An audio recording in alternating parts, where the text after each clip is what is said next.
금요일은 연준하차 시간으로 준비되어 있습니다. 연준의 스탠스 그리고 경제 지표들 용어까지 화학해 보시면서 이 경제 시장에 대한 뷰를 더 넓혀보시죠. 함께해 주실 분은 이코노미 21의 양영빈 기자님 모셨습니다. 기자님 어서 오세요. 네, 안녕하세요. 네, 기자님 오늘도 그러면 저희 경제 용어부터 좀 들어가 볼게요. 오늘은 어떤 용어 준비하셨을까요? 네, 요즘 이제 트럼프 대통령 후보의 당선 가능성 또 뭐 바이든 후보가 이제 뭐 중도 사퇴한다 뭐 이런 여러 가지 얘기들이 있는데요. 네. 그 중에서도 이제 만약에 트럼프 후보가 대통령이 되면은 어떤 정책을 펼칠 것인가. 그쵸. 전 세계 사람들이 관심을 갖고 있잖아요. 네. 그 중에서도 이제 많이 얘기되는 것들이 관세를 인상하겠다. 네. 그다음에 미국 내 세금, 소득세나 기업 소득세를 인하하겠다. 뭐 이런 얘기들이 맞죠. 나오고 있거든요. 네. 그런 것들에 대해서 하나둘씩 한번 알아보려고 합니다. 네, 오늘은 관세가 포인트가 되겠습니다. 뭐 워낙 시장에서 관세 이야기가 나오면 관련 종목들이 움직이기도 하니까 대략적인 개념을 알고 계실 것 같은데 사실 세금이라는 점을 제외하고 이 관세에 대한 정확한 개념을 좀 짚어주세요. 네, 관세는 이제 해외에서 물건을 수입하면은 네. 그게 뭐 예를 들어 100원짜리다. 그럼 뭐 10% 관세를 하면은 110원 이렇게 만드는 그쵸. 거잖아요. 네. 그런데 그러면은 이제 이게 가격이 원래는 100원이었는데 관세를 붙이니까 110원이 됐어요. 그러면은 이 110원에서 이 10원 오른 걸 누가 부담하느냐가 사실 중요한 그쵸. 거거든요. 네. 그러면 트럼프 대통령 후보는 예전부터 이 관세는 예를 들어 중국에서 수입한다 그러면 중국의 그 수출 업체가 부담한다 이렇게 네. 얘기를 했었는데 이건 사실 경제학에서는 맞지 않는 얘기거든요. 네네. 무조건 소비자가 부담합니다. 아, 그렇군요. 그래서 저는 이거를 그냥 관세는 니은을 뺀 소비자가 부담하는 과세다. 이렇게 알고 있으면은 아마 크게 틀리지 않을 것 같습니다. 사실상은 소비자가 부담을 하기 때문에 관세 개념, 과세로 좀 이어볼 수가 있을 것 같은데요. 방금 좀 말씀해 주신 대로 사실 트럼프 후보가 이제 대통령 시절을 또 생각하면 계속 뭐 관세에 대한 이야기를 하고 중국에 대한 관세를 인상하겠다, 네. 이런 자국보호주의, 뭐 또 이런 이야기들을 많이 했던 것 같아요. 실제로 트럼프 행정부 시절에서 관세 수준이 많이 높았나요? 어느 정도였을까요? 상당히 높았습니다. 네. 그거는 트럼프가 이제 대통령이 된 지 2017년 1월에 네. 이제 업무 시작을 했고요. 2018년부터 하다가 2018년 하반기 이후에 본격적인 무역 전쟁이 시작됩니다. 네. 여기 차트 보시면은 왼쪽에 약간 파랗게 된 영역이 네. 무역 전쟁이에요. 즉 그렇군요. 파란색이 미국이 중국에 대해서 관세를 올린 겁니다. 한 대략 3-4% 있다가 네. 거의 20%까지 올라갔죠. 그러니까 한 5배에서 7배 정도 올라간 많이 겁니다. 올렸네요. 어마어마하게 네. 올라간 거죠. 그러면 여기서 중국이 가만히 있겠어요? 아니죠. 보복 관세를 중국도 하겠죠. 보복 관세를 하죠. 네. 그게 빨간색이에요. 중국도 마찬가지로 같이 올립니다. 이때는 이제 일종의 무역 전쟁 시기라고 해서 네네. 서로 관세를 한쪽에 올리니까 그럼 나도 올려. 그래 그럼 나도 또 올려 이런 식으로 네. 이 악순환에 이걸 가다가 결국에 나중에는 2020년 상반기에 네. 서로 이제 타결을 합니다. 이제 야 그만 전쟁 그만하고 여기에서 네. 우리 수준을 동결하자 한 게 이렇게 일직선으로 나오는 부분이 있죠. 그래서 그런데 그렇게 가는군요. 중국에 네. 대한 게 여전히 20%, 중국은 미국에 대한 거 뭐 한 21% 이 정도 수준에서 결정이 됐습니다. 지금 바이든 행정부는 그 아래쪽에 있는 관세가 좀 내려간 건가요? 아니요. 아래쪽에 있는 거는 화살표는 그냥 이 시기가 바이든 이 행정부라는 시기다. 거고 네. 그래서 바이든 행정부는 민주당이고 트럼프는 공화당이었는데 그쵸. 네. 바이든 행정부가 트럼프의 행정부의 이 정책을 그대로 받아온 게 바로 이 관세 정책이에요. 그러니까 관세는 그대로 유지했습니다. 네. 그리고 한두 달 전이었나요? 그 중국산 그 전기자동차 네. 그다음에 태양전지 이거에 대해서 뭐 관세를 확 올렸잖아요. 그쵸, 네. 오히려 바이든 행정부는 사실 트럼프보다 더 많이 관세를 지금 하고 있다고 볼 수 있습니다. 네, 사실상 뭐 이렇게 정책적인 스탠스를 자세히 들여다보면 좀 비슷한 기조로 가기도 하는 모습을 볼 수가 있을 것 같은데 일단 약간 좀 궁금해지는 게 아까 관세에 대한 부분을 결국은 소비자가 과세를 받게 된다 이렇게 이야기를 할 수가 있잖아요. 그럼 이 시기에 실제로 굉장히 좀 많이 올라가거나 물건값들이 그랬었나요? 실제 뭐 당연히 이제 그런 그 중국으로부터 네. 수입되는 것들은 많이 올라갔습니다. 그런데 이제 이거는 또 나중에 말씀드리겠지만 네네. 결국에 관세를 왜 했냐면은 이 트럼프 행정부나 바이든 행정부의 고민 중에 하나는 무역 수지 적자를 줄이려고 그래요. 네. 그러면 1대1 국가 대 국가로 봤을 때 무역 수지 적자 가장 많이 나는 나라가 중국이잖아요. 중국이죠. 네. 그리고 이제 결국에는 뭐 중국하고 무역 수지를 이 적자를 줄이는 게 아니라 전체적인 무역 수지 적자를 줄여야 되는데 관세를 올렸을 때 과연 어떻게 됐느냐? 그 결과를 보면은 네. 매우 처참합니다. 실제 그렇지 않았나요? 예, 이 파란색은 이 대중국에 대한 관세고요. 네. 그 다음에 빨간색은 무역 수지 적자인데요. 이걸 적자니까 마이너스인데 그 마이너스를 한 번 더 곱해서 플러스를 했어요. 그래서 네. 올라가면은 적자가 커지는 거고 네. 내려오면은 적자가 적어지는 거거든요.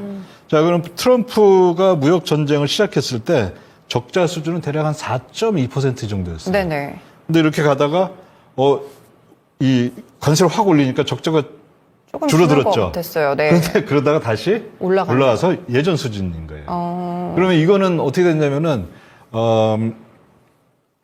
그 적자 수준 자체는 줄지도 않고 네. 그냥 그대로 있고 그냥 물건 값만 올라간 거죠. 그러면 누구만 결국에 손해 보는 거냐면 소비자한테 이 모든 이 손해가 전가가 되는 거죠. 실제로 무역 수지가 개선되지 않는 이유가 따로 있을까요, 기자님? 그거는 실제 이제 다음 차트를 보시면은 네. 앞에 거는 이제 그 GDP 대비 비율로 본 거고요. 네. 다음 차트는 뭐냐면 그냥 무역 수지 적자를 본 거예요. 어마어마하죠. 네. 지금 뭐 이 빨간 게 트럼프 시기였고 네. 그 사이에 이렇게 표시를 안 했는데 그거는 이제 코로나 시기였으니까 코로나 그걸 좀 시기요? 제외했는데 네. 코로나 시기가 지나도 여전히 적자가 적자폭은 심합니다.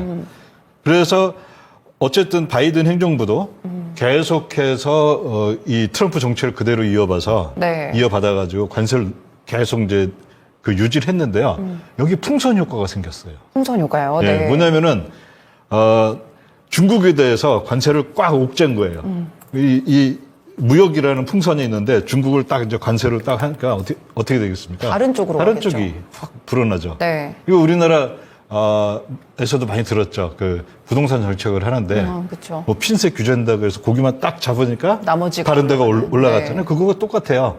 보면은 대중국 무역 수지 적자는 많이 줄었어요. 네. 여기 보면은 맨 왼쪽에 이제 이 무역 수지 적자가 줄은 네. 폭이거든요. 중국 거는 이 관세 전쟁 이후에요. 네. 그런데 다른 나라가 늘었어요. 이 얘기는 뭐냐면은 중국이 바보입니까? 어떻게 아니죠. 하겠어요? 다른 쪽으로. 다른 쪽으로 우회해서 공장이군요. 멕시코, 뭐 베트남 이런 데 자기 공장을 넣은 거예요. 네. 그럼 거기에서 수출이 되고 하는 거는 멕시코나 베트남으로 잡히지 중국으로 안 잡히잖아요. 그래서 이런 식으로 되기 때문에 그리고 이 전 세계의 이 공급 체인, 네. 서플라이 체인이 너무 복잡하기 때문에 이거를 관세라는 뭐 아주 뭐라고 해야 인위적인 되나 걸로 이걸로는 규제할 수가 없군요. 도저히 해결할 수가 없다는 거죠. 그럼 앞으로는 뭐 잘 될 거냐? 아니라는 거죠. 네네. 과거 수십 년의 역사가 아무리 관세를 때리고 해도 네. 결국에는 이런 식으로 얼마든지 이 풍선 효과로 인해서 얼마든지 피해 나갈 방법들이 있었다는 것입니다. 네, 그렇군요. 관세의 이런 단일적인 영향으로 보기만은 조금 어려울 것 같아요. 다른 나라로의 풍선 효과까지 있을 수 있기 때문에 이렇게 또 미중 갈등 속에서 이 관세에 관련된 개념들을 저희가 정리해 보고 있는데요. 사실 뭐 모든 경제 정책을 봤을 때 궁극적으로는 이제 실업률도 좀 잡아야 되고 GDP는 올리고 이런 것들을 목표로 하고 있잖아요. 경상수지에 대한 적자가 좀 커지게 됐을 때 실제로 실업률과도 좀 연관 있게 실업률이 올라가나요? 네, 트럼프 대통령이나 요즘은 바이든 뭐 행정부도 마찬가지였는데요. 경상수지 적자, 이 적자, 무역수지 적자를 걱정하는 게 뭐였냐면은 적자가 생기니까 뭐 예를 들어 어떤 장난감 만드는 네네. 미국 회사가 있는데 중국에 있는 회사가 싸게 만들었어요. 그러면 그 장난감 만드는 미국 회사 직원들은 공장은 문을 닫고 해고되고 그렇죠. 실업이 늘어나고 안 좋겠죠. 네. 그러니까 무역수지 적자를 줄여야 된다 이런 생각을 한 겁니다. 네. 그런 무역수지 적자가 늘어나면 실업률은 늘어나고 그래야 되잖아요. 그렇죠. 같이 가야 돼요. 무역수지 적자가 줄면은 실업률은 내려가야죠, 같이. 또 내려가야 되잖아요. 네. 그런데 무역수지 적자가 이 차트를 보시면 대체적으로 어떻게 됐냐면은 무역수지 적자가 늘어나요. 네. 그러면은 흑자 쪽으로 간다는 거잖아요. 파란색이 무역수지 적자인데 이게 올라가면은 실업률도 같이 올라가요. 그렇네요. 네. 이게 트럼프나 바이든 행정부의 생각대로면 이게 반대로 움직여야 되는데 그렇죠. 이 차트를 보면 같이 움직여요, 이게. 그럼 이 얘기는 뭐냐면은 그냥 단순히 무역수지 적자, 흑자를 갖고서 경제가 건강하다, 네. 뭐 좋지 않다, 나쁘다 이거를 판단하는 기준이 될 수가 없다는 거죠. 네, 그렇군요. 역시나 무역 수지 가지고도 정확하게 이 경제에 대한 판단을 단위적으로만 좀 볼 수 있지 크게 또 연관해서 보기가 좀 어렵다라는 게 실업률과의 상관관계에서 드러나는 것 같습니다. 그러면 저희가 무역 수지가 적자다 이런 의미를 조금 더 구체화해 주신다면 어떻게 설명해 주시겠어요? 일단 무역수지 흑자는 좋은 거다. 동의하십니까? 좋은 거 아닐까요? 그리고 무역수지 적자는 나쁘다. 나쁜 거다. 네, 이렇게들 생각하잖아요. 보통은 그렇죠. 네, 보통은 네. 그렇잖아요. 네. 그러면 무역수지 흑자는 이윤이 생긴다. 이윤이 생긴다. 이건 좀 무역수지 어렵네요. 적자는 손실이다. 손해다. 그럴듯해 보이는데 예, 아니니까 그러니까 질문하셨겠죠? 흑자가 좋다는 거는 뭔가 이득이 생기는 거고 네. 적자가 나쁘다는 거는 뭔가 손해가 생긴다고 이렇게 이런 생각들을 하잖아요. 네. 그리고 그건 또 우리가 경제학 용어에서 무역수지 적자, 흑자라는 말을 쓰니까 흑자 좋고 적자 나쁜 거잖아요. 네네. 당연히. 근데 이게 굉장히 잘못된 용어입니다. 이제 사람들로 하여금 굉장히 이 혼돈을 일으키는 용어라서 저는 이것도 빨리 바뀌어져야 생각하는데요. 제가 이게 아닌 이유를 아주 간단하게 표를 하나 만들어 봤어요. 네. 자, 수출업자가 여기 1번에 맨 앞에 있는 표를 보면은 100이 있고 가로하고 20을 했습니다. 네. 100은 수출 금액입니다. 수출 금액이요? 네. 100을 수출했을 때 수출업자는 20이라는 이윤을 얻어요. 가로 안에 있는 건 그 이윤입니다. 네. 그다음에 또 수입업자가 있어요. 수입업자는 120을 수입을 해가지고 네. 이윤 30을 얻습니다. 그러면은 전체 이윤은 우리나라로 봤을 때는 50이 되겠죠. 그렇죠. 네. 근데 무역 수지는 얼마가 되냐면 수출은 100을 했는데 수입은 120 했잖아요. 마이너스가 되네요. 무역 수지 적자예요. 네. 그런데 또 다른 경우도 볼 수가 있습니다. 네. 100 수출업자는 100이고 수입업자는 60만 수입을 했어요. 네. 자, 이런 경우는 무역 수지는 플러스 40이니까 무역 수지 흑자입니다. 그렇지만 경제 전체적으로 이윤은 35밖에 안 돼요. 아까보다 줄었네요. 네, 오히려. 그래서 무역 수지 적자하고 이윤은 이윤이냐 손실이냐 이거는 전혀 다른 개념인 거예요. 네. 이게 말이 적자, 흑자 이렇게 돼 있어서 적자는 손실, 흑자는 수익 이렇게 생각하면은 안 된다라는 거죠. 네, 그렇군요. 흑자나 적자라는 용어에 좀 속으시면 안 될 것 같습니다. 이윤과 손실을 따져봤을 때는 이게 조금 다른 결과가 나올 수도 있다는 점을 기자님께서 좀 사례를 들어서 명확하게 설명을 주셨는데요. 그러면 이제 마지막으로 봤을 때 이 트럼프 경제 정책이 지금 봤을 때는 관세 인상이나 뭐 세금을 인하하겠다 이런 스탠스를 취하고 있는데 결국에 향후로 좀 넓게 봤을 때 경제에 그럼 어떤 영향을 주게 될까요? 네, 일단 이제 관세를 인상하고 그러면은 관세 수입이 늘어납니다. 당연하겠죠. 그러면 이게 국가 재정에 도움이 되겠죠. 네네. 그런데 세금을 인하하는 거는 소득세를 인하하는 건데 소득세를 인하하면은 국가 재정이 마이너스가 되겠죠. 그렇죠. 그럼 하나는 플러스고 하나는 마이너스고 트럼프 행정부는 어떤 얘기를 하면은 하나가 플러스가 되니까 마이너스 되는 거를 보충해 줄 수 있다 이런 얘기를 하거든요. 네. 근데 이거는 굉장히 잘못된 얘기인 게요. 그 소득세의 기준이 되는 소득은 네. 대략 한 15조 달러 정도 됩니다. 근데 관세의 기준이 되는 이 수입은 3조 달러밖에 안 돼요. 네. 그리고 소득세라는 거는 소득에 대해서 이 붙이는 세금이잖아요. 그렇죠. 근데 관세는 뭐에 대해서 붙이는 거냐면은 수입품 가격 전체에 대해서 붙이는 거예요. 네. 그래서 관세는 많이 붙일 수가 없어요.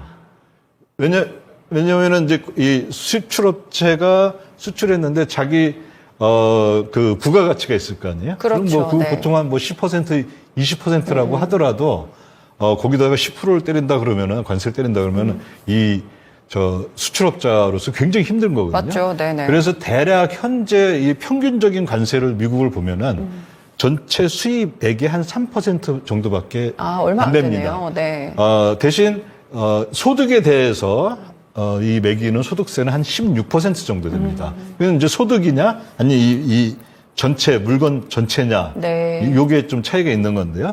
그럼 지금 한 3% 정도인데 이거를 100% 인상해도 6%밖에 안 되죠. 아, 그렇네요. 그러면 네. 현재 소득세로 벌어들이는 재정 수입은 한 2조 2천억 달러인데 네. 관세로 벌어들이는 거는 한 800억 달러밖에 안 돼요. 생각보다 미미하네요. 한 30배 정도 차이가 나는 거예요. 네. 관세를 100% 올렸다, 현재 상태에서. 네. 그래봤자 얼마가 되는 거냐면은 1,600억 달러라서 네. 여전히 말이 안 되는 비교를 하고 있는 거죠. 그러면 이거의 결과는 뭐냐? 재정 적자가 생기겠죠. 네. 재정 적자가 생기면은 어떤 일이 생깁니까?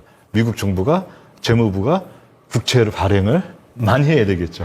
그렇죠. 자, 그러면 또 관세를 많이 매겨서 이 수입 물가 올라가면서 인플레이션 압박이 또 맞아요. 생깁니다. 네. 굉장히 만약에 이대로 된다면은 안 좋은 결과가 나오지 않겠느냐, 그렇게 볼 수가 있습니다. 네, 알겠습니다. 저희 또 관세에 대한 이야기 이렇게 함께 또 나눠봤습니다. 경제용어 알아본 연주마처 시간이었습니다.